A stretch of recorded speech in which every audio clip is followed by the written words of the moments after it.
So మీరున్నప్పుడు చెయ్యని అభివృద్ధి మీరుంటే జరుగుతుందో లేదో అనుకున్న అనుమానం నుంచి ఇవాళ మరొకసారి రైతులు వాళ్ళ వైపు కాన్ఫిడెన్స్ చూపిస్తున్నారన్నది వాళ్ళు చెప్తున్న మాట. రైతులు ఇస్తామన్నదే నిజమైతే మీరు గమనించే ఉంటారు, ఛానల్స్ కానీ సోషల్ మీడియా కానీ గమనించే ఉంటారు. అమరావతిలో ఇంతకుముందు భూములు ఇచ్చిన రైతులు 33,000 ఎకరాలు, 29,500 మంది రైతులు, అందరూ చిన్నకారు రైతులు. అప్పుడు భూములు తీసుకునేటప్పుడే డిపార్ట్మెంట్లను పంపించి, పోలీసు వాళ్ళని పంపించి, రెవెన్యూ డిపార్ట్మెంట్ని పంపించి బలవంతంగా మీరు ఇవ్వకపోయినా మేము గుంజుకుంటామని బెదిరించి పంటలు తగలబెట్టేసి భూములు లాక్కున్న స్థితి. తద్వారా 44,000 ఎకరాలు ఏం రాబోతుందని ఇప్పటికీ మంత్రి నారాయణ ఒక కన్ఫర్మేషన్ కూడా ఇచ్చారు. సో ఎందుకు ఇస్తారంటారు మరి?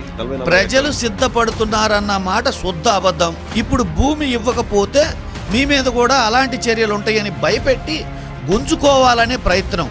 ఇప్పటి వరకు ఇన్స్టాల్ అయిన కంపెనీలు zero, investment zero, development any activity zero, సంక్షేమాలు జీరో. ఏం చేశారు?